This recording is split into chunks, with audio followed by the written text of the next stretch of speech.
welcome back to Adventist A. I'm your host, Kevin. Today I'm joined by a special guest, the big title of president. So I'm excited to be speaking with President Paul Llewellyn of the Church in Canada, which is our union level church here in the Great White North. So thank you so much for joining me. Well, it's great to be here. It's a pleasure to be here. I love to do interviews. I love to talk to people, and sometimes I talk too much. But anyways, that's one of the roles that you do as president for the Church in Canada. So maybe starting right there, why are we the Church in Canada and not the Canadian Union? Because our location is in Oshawa, where our head office is, and Oshawa is a unionized town because of General Motors. And so we would often be mistaken as a labor union and not as the Church in Canada. And so that was something that was becoming very prevalent. Plus, when we would identify ourselves in Canada, being a little bit more socialist, more union-based, labor union-based, they wouldn't understand our role. So we wanted to make sure the area that we were ministering to, they would understand our role. So we're the Seventh-day Adventist Church in Canada. And I think that starts kind of the uniquenesses that I'm sure our conversation will get to about the church functioning here in Canada. That's right. Before we get there, I want to hear more about you, because this is quite a unique position in the church. So how did you go from being a teacher, and then I know you also were a chaplain, and then there was something about youth work, and now you're running the church in Canada? How did that happen? I am still amazed to this day how that train of events happened, because I was not aspiring into this position or anything like that. I do like to follow the Lord because I think he makes better decisions than I do. But when I was 18, I still remember promising God I was graduating from Crawford Adventist Academy, a school that your wife knows very well. And as I was graduating, a whole bunch of us were talking, and I said, I'm going to become a minister. Except when I went to university, Union College, I dropped out because I was taking pre-med, and I think 4 Fs in a row were not good to go into pre-med. So I dropped out for 3 years, and I was working at Branson Hospital. And one day I was working, I said, Lord, I'm so bored. And he said, are you ready to go back to school? I said, yeah. And he said, you're going to Andrews. So I enrolled at Andrews.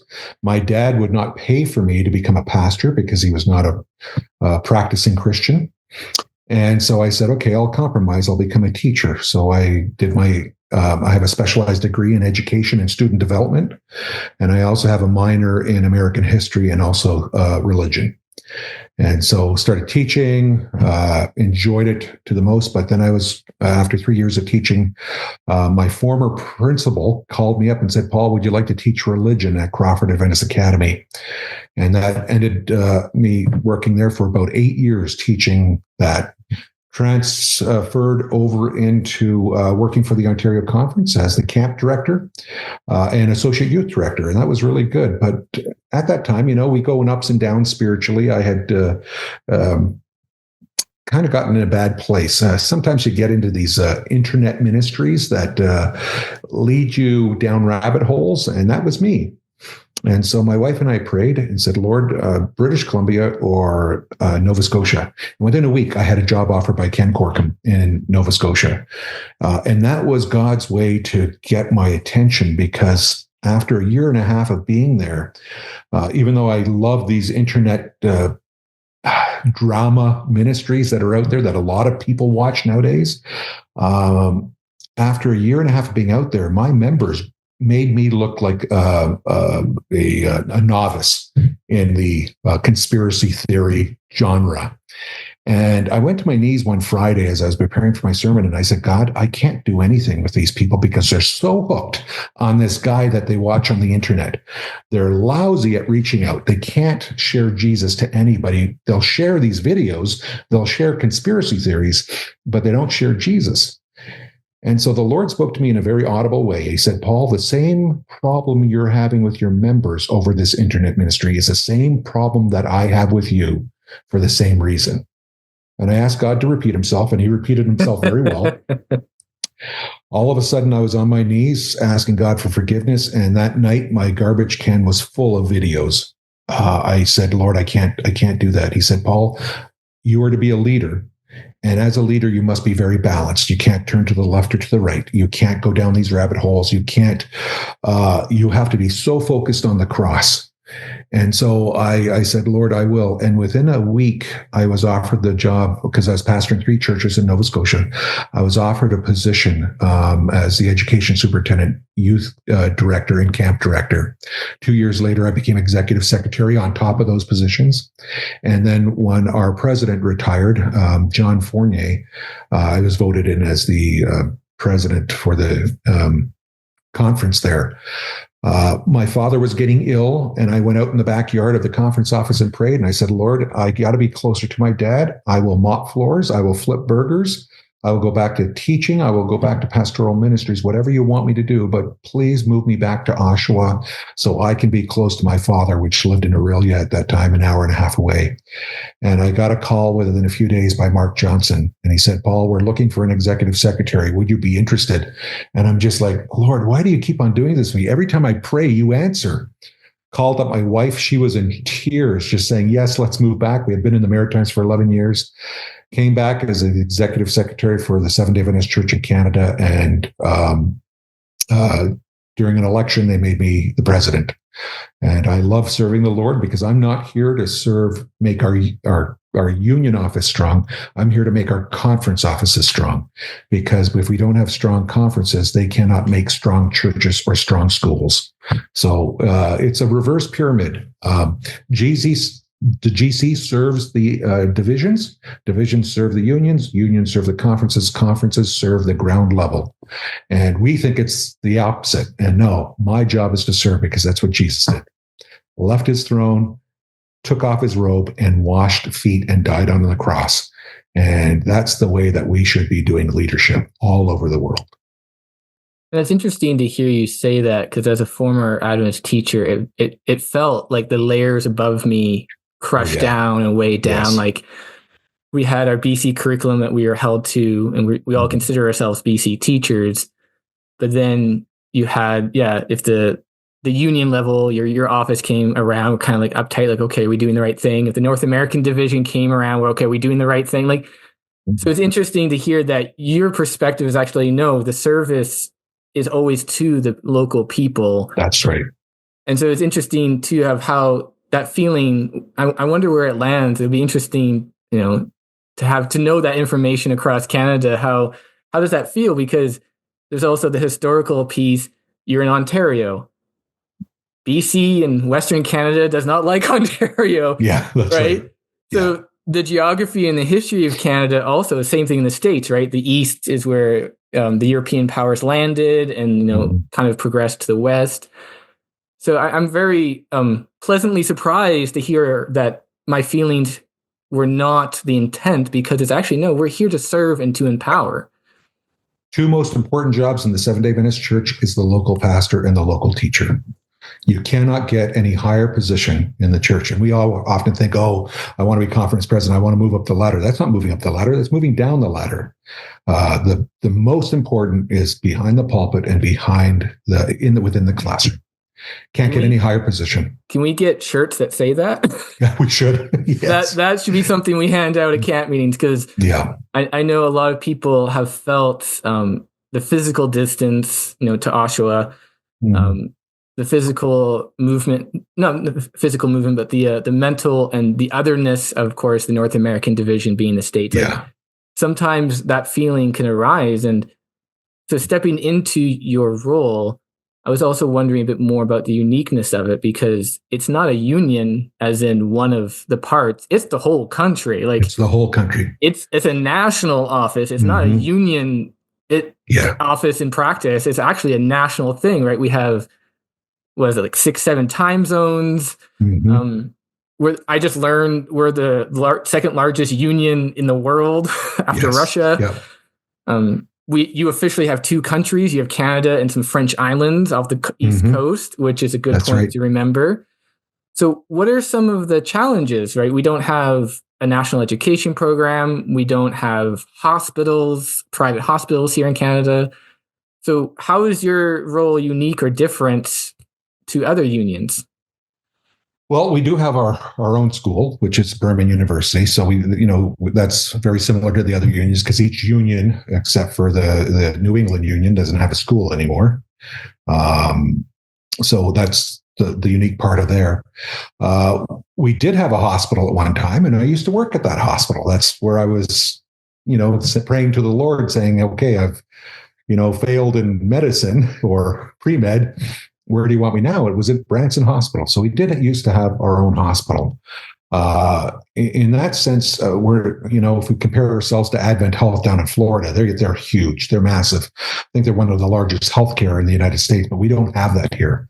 We have a few nursing homes that are run by the Seventh-day Adventist Church or their local conference that are very strong and give a great service to the community. But we're basically dealing with 7 conferences. One of those is a mission in Canada, the Newfoundland Labrador mission. We want to keep it a mission because they get 100% of their tithe back to run. And if they didn't have that, we couldn't keep that mission alive. So we have that uniqueness. The other thing is that we have the French language, not just in Quebec, but in New Brunswick and in part of Ontario. And out as we move out to the West Coast, we have different French pockets. And the 2 official languages of the North American Division are French and English. But what we hear from the United States is Spanish, Spanish, Spanish. So one of our work that we do is making sure that anything that's translated into Spanish is also translated into French at their expense, because they need to recognize the uniqueness of Canada. And that doesn't just benefit Canada, it benefits the Haitian population on the east coast of the United States, which is very large. So it's not just benefiting Canada, it benefits the world church whenever we translate it. But one of the things that I really have to do a lot, and Cyril Millett, our executive secretary, and Paul Musafili, our treasurer, is we always have to remind the United States or the North American Division that Canada does things differently. They'll plan meetings right on a Canadian holiday. They might not understand how we do things up here. Just recently, we informed the North American Division that Canada has its own ADRA, and it's called ADRA Canada. It's not part of ADRA International. It's not based at the General Conference. It's based in Newmarket, Ontario. And it's ours. It's ADRA Canada. And so they didn't know that. So one of the things that we really do is we're on a broken record. We're constantly repeating, what about Canada? Are you making provisions to understand Canada? And just Berman University trains pastors and teachers in the Canadian context. We find that when people move to Canada without training in the Canadian context or some courses, that they end up making a lot of faux pas or mistakes in their ministry because they don't understand our culture. Our culture is highly secularized, and so you have to understand that. And you go in gentle. You don't come in hard. You go in very gentle. And, Christ's method alone is a prime example of what we should be doing. So we have our work is also to educate the North American Division, that we're part of the North American Division, and that we're important, and that even though we're small, we're very unique. Now, they are taking note of the things that we're doing here in Canada. For a very small union, we're starting Hope Channel Canada. They want to start Hope Channel USA, and I think they do. A television station for the context of the USA. We need that. Just like we need Hope Channel Canada in the language and the cultural understanding that we have here. And the other thing is what they need down in the United States is an ADRA USA, so they can handle some of the emergencies that they have down in the States. When we have an emergency here in Canada, we're on the spot right away. When they have an emergency down in the United States, it takes weeks to get them mobilized. They're getting better, but they would do really well if they had an ADRA USA that could handle national emergencies. They would have a mobilization team. They would have everything there. So we set a good example for the North American Division, and they're watching what we do. And we do it on a very tight budget with very few personnel. And so they're noticing, hey, if Canada can do it, we can do it too.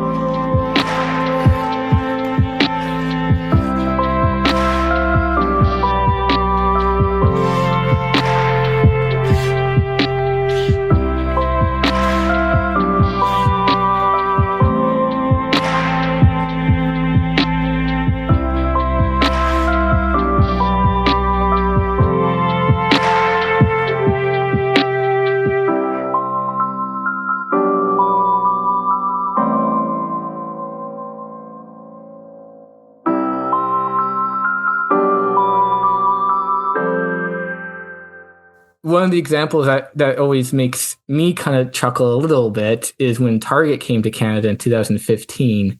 They were here just maybe over a year, but then they had to close their 133 stores, and they lost.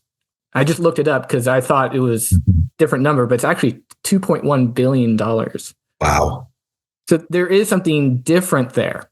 And I wanted to explore that difference too, because in the Adventist world, some of the examples that came to mind is when I was teaching, we had our Canadian Adventist conference, which was online due to COVID, and almost all our presenters were American, which isn't so bad. Like, okay, sure. Like we had a pastor from Mississippi that was really awesome. I really enjoyed listening to him. My wife and I got his shirt. But then we had a presentation on standards-based education, which we don't use in Canada. And so we were all kind of left going, well, does Oshawa, does the does the Canadian Union, do they know where, how? Or simply in a small way on the Great Controversy books, right? What do they have? Well, they have a picture of the Vatican, the U.S. Senate building, and American flag. And I've been trying so hard to be like, guys, like, this is Canada. That's not going to land right away. Like, Canadians going to look at that and be like, okay, I don't know what this book is, but it has an American flag. Like, why do I need this? Yeah, we've been filling up the recycling bins. It does reach a very few, but it's true. It doesn't. We've actually had problems where people have thrown the Great Controversy on people's driveways, and they have a snowstorm, and there are snowblowers out there, and the whole town's complaining about broken pins on their snowblowers because of the Great Controversy. Yeah. So it's Canada. Yeah. What other translation issues or ways have you seen that haven't landed? Like, from your perspective, what are some other areas that you're like, hey guys, like, if we want to bring the Adventist message, which our origin story is American, it is heavily Americanized. Yes. How do we bring an American church into Canada? Well, I don't think we're bringing American church. We're bringing God into Canada, and God transcends, culture. He's a lot larger than culture, and we haven't learned that because some of our colonial thinking means that we're right, everybody else is wrong, and you need to follow what I'm doing. Meanwhile, God's right. It's his way. Let's bring him there. And one of the things that the way the Bible is written, it's written. I know there's cultural things there, but Paul's writings were very much into lifting up God and not so much lifting up culture. I know he did say some things that revolved around culture because he was sensitive. He didn't want to offend the culture he was working in, so he was very sensitive to that. And I think we need to do the same thing. We need to be very sensitive of the culture we're working in, and to also take the advice of the people that are there that know the culture. And, you have, and like you said, with the Great Controversy theme, and I do have a big problem with it because when I'm doing a Bible study with something, I start off small. I'm starting off with baby food. Maybe it's a bottle of the gospel I'm starting out with. And as they tend to grow, they can take on larger bites of what you're studying with. But when we give out one of the most difficult things to understand, it's like throwing a steak dinner in front of a baby and asking a baby who hasn't even started teething yet to eat a steak dinner. And so we need to know the context of how to deal with people. And of course, as a teacher, both you and I are teachers, your wife is a teacher, we understand that you don't hit the kid over the head with quantum physics in kindergarten. You start off with the small things. And so trying to get people to understand that, but a lot of people have their fingers in their ears. They don't want to hear another person's context. They want to make sure that they are right. And that's the very difficult thing. If we share the gospel like that in Canada, we won't make it very far. So we have to go past culture. We have to use the method that Christ said, make friends with people. And so the primary goal in Canada is for our churches to be part of the community. Once we're part of the community and we're trusted and we know the names of the people in the community, not that they know ours, but we know their names, then when we have a message to share with them, they'll start to listen to us. And they'll see us. They want to try and test us. They want to make sure that we are who we say we are. And then they'll start to listen. And going in, with the hard knocks is not working anymore. And that's not working worldwide. we're so traditional in our traditions. We think that what we did 50 years ago is going to work today, and it doesn't. And that's the piece that I've wanted to explore and to understand. And so I'm very grateful for our time, because the feelings I've had with my church members and, as a former teacher, sound very different than the picture you're painting, to be quite honest, right? Yeah. Like that's something that I'm delightfully surprised. It's like, well, actually, the concern, the views, the way I'm seeing it. Well, here's Mr. Paul saying the exact same thing that I'm saying, and so it's an interesting gap, or perhaps a way of saying it, of what is intentional but what's actually happening. Because in Canada, we also get a flood of American politics. I often know more about American politics than some of my American friends. Yes. And so I'm wondering, how do you see us not only taking a stand, being like, hey, this is Canada, but like you mentioned, we even have something to show. Like, how do we not get lost in American media or awashed with, of course, they have their Donald Trump's back in office and those concerns. And of course, he wants Canada to be the 51st state. So how do we not lose ourselves in Americanisms, and how do we, to solve world peace, but how do we not lose ourselves in Americanisms, but not lose our American brothers and sisters in the church who are on the other side of the border? Yeah, well, they're still our best friends. They're still our brothers and sisters. But one of the things that I really believe is that we shouldn't get caught up with things that we're not, as a church, to get caught up in. I really believe that as the Seventh-day Adventist Church, we have the clearest understanding of the everlasting gospel than any church. And I taught world religions for many years. The Seventh-day Adventist Church was given a clear message of Christ our righteousness. In fact, Ellen White says that message will swallow up all others as we're heading towards the end time. I'm going to use an example of James and Ellen White. Within a year and a half before James died, he came to Ellen White and he said, that was his wife, and said to her, I'm tired of preaching everything else. I am only going to lift up Christ and him crucified. That last year and a half of life was the happiest year of marriage that James and Ellen had, because he was lifting up Jesus every Sabbath. And I think as a church, that's what we need to do. And if we're focused on lifting up Jesus, if we're focused on lifting up the three angels' message, it's all about Jesus. Just sometimes we read it in a very warped context instead of in the wonderful light of God's love that he's given to us. And so if we share that, if we keep that our focus, all the other things will disappear into nothing. Should we be getting involved in politics? No. Jesus didn't get involved in politics. He wanted to show everybody his Father, and he wanted to show people why he was there on earth, and that was to take our sins on his shoulders. He's done it. He gave us the most incredible gift there on the cross, and has been continually giving that as he rose and as he serves in the most holy place. We have the most awesome understanding, and so let's focus on that. If we all focused on that, there would be very little difference between the United States and Canada, and that. But we get waylaid and we go down rabbit holes that I think is a real issue within the church today, within Adventism, especially in North America. We're getting caught up in things that in the end doesn't matter. And so the one thing that we need to be doing is lifting up Christ and him crucified. And I think that's our primary message. And if we focused on that, we'll be in a good place, because people will start to understand who Jesus really is. Right now, they get a warped message from a lot of different religions, and even from us. And that clarity is something that often, like you said, can go amidst, right? In Canada, we're probably gearing up for our own election here in a couple months. That's right. The state's going through theirs, and various other countries. So where does the message of Christ land when all these concerns are being pulled away? I think that's another area that I've wondered as a regular church member, is how do we pull attention back? Right? Yeah. The question in Canada, like you said, we're a very secularized country. I think just slightly over half of the country considers itself Christian, opposed to the 80s, where it was like 85%. Right.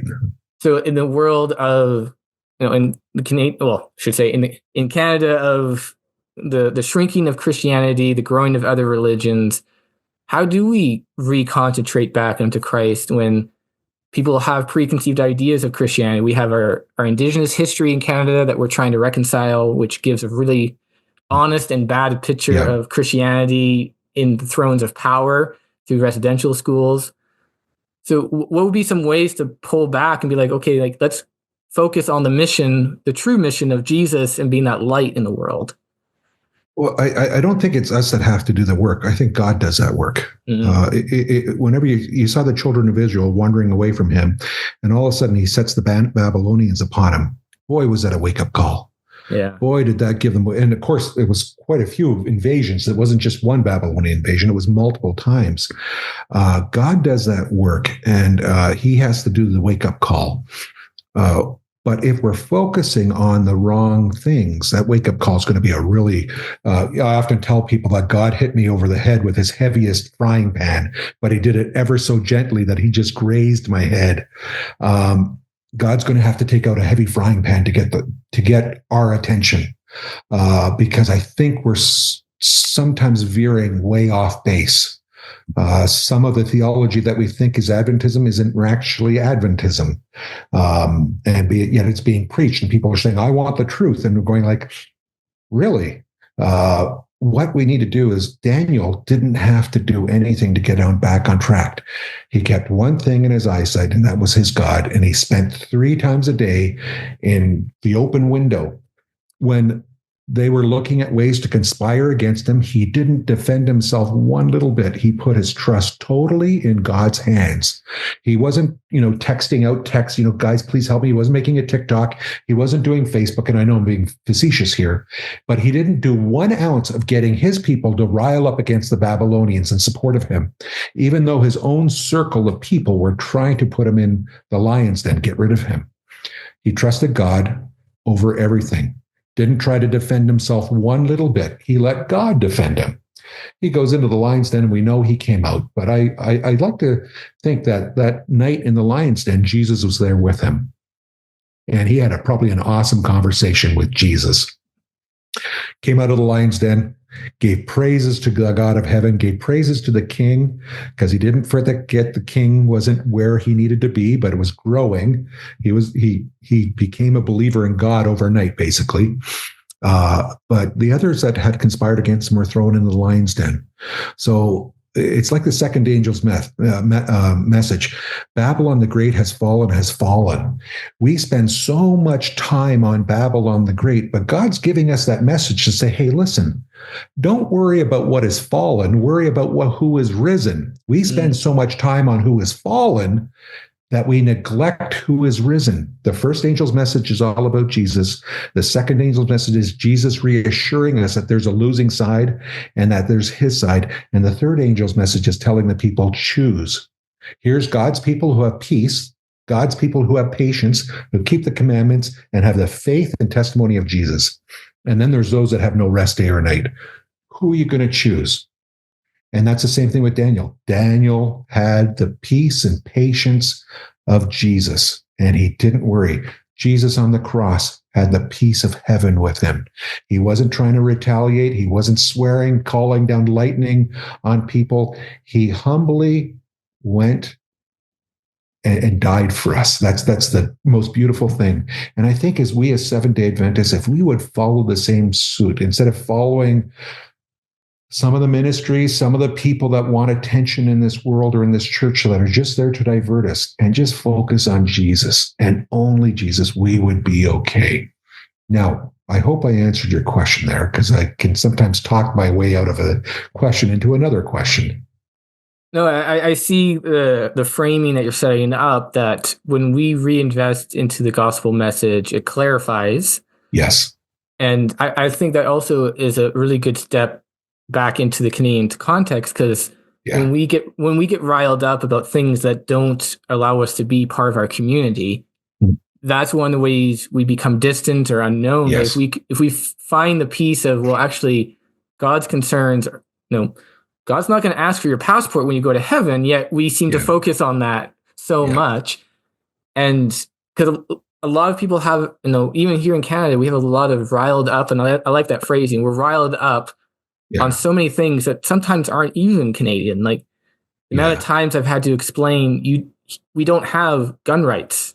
We have gun privileges. And just some of these clarifications, like, senators are a little different in Canada. Our Supreme Court isn't appointed as supreme as the United States. Yeah, like there's, we do things differently. And so when we settle into our context, like you said at the beginning, that empowers the local pastor. And I'm so grateful you mentioned the local teacher, because that's also a huge thing. Yeah. And we can settle into, actually, in my town, in this place, in this province, this is the concern where it's at, because I see God and he's letting me see my community. Yeah. As a church, we are not to get on bandwagons. And I think during COVID and before COVID and after COVID, too many people are getting on bandwagons. And what bandwagons do is they always isolate somebody. Christ doesn't isolate anybody. And that's why if we focus on Christ, we can't isolate this group or that group. Right now, I'm hearing a lot about the anti-vax versus pro-vax movement. And within the church, we're getting on it. This is religious liberties. No, it's not.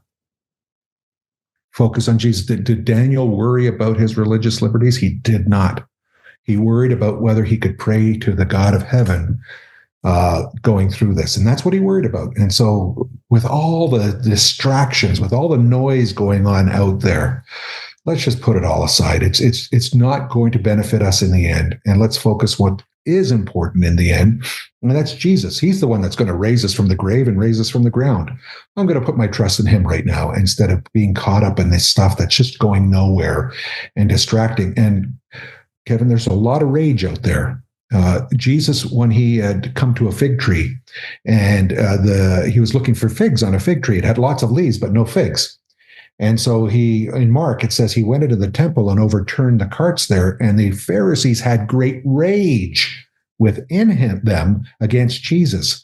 When we start having rage in our spiritual experience, rage against anything, we're on the wrong track. So many of us have leaves that represent Christianity or Adventism. We're a tree that looks like a fig tree. We talk like a Christian. We talk like a Seventh-day Adventist, but there's no fruit on the tree. And Jesus said to that tree, "You're withered. You're no good except to be thrown into the fire." And Jesus wasn't being mean or anything. He was just identifying. He said, as Christians, we need to have fruit on our trees. And the fruit of the Spirit is love, joy, peace, patience, kindness, gentleness, and self-control. It's not rage. It's not getting on a bandwagon for this or that. It's Jesus. And so as a Christian, we can look like a Christian or a Seventh-day Adventist. We can talk like one. We can have lots of leaves displaying our Christianity and our belief system. But if we don't have any fruit of it, our Christian experience is worth nothing. And so Jesus is asking us to transcend all those things, push them aside, even our differences with our American brothers and sisters. But it's going to be very hard, because I tell you, the political pull right now is very strong. But in the end, that means it's all wasted time that we're going to spend on something that we know how it ends already. So let's spend our time on the thing that really wins in the end, and it's Jesus.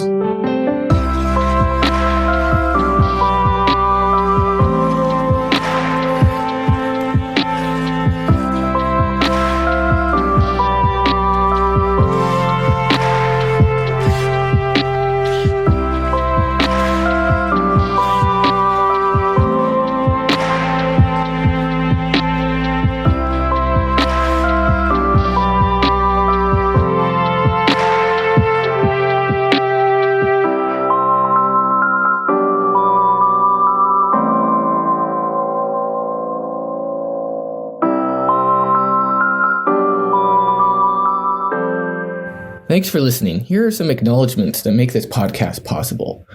First of all, these conversations are hosted on the ancestral and unceded territory of the Okanagan people. Also, a big thanks to our Spectrum producer, Alexander Carpenter, along with Bryce Hadlock, our editor, Jared Wright, our graphic designer, and Jared Jameson, our audio producer. Conversations like these cannot happen without the continued support of donors like you. So thank you so much for giving to Spectrum and making this possible. Until our next conversation, have a good one, bud.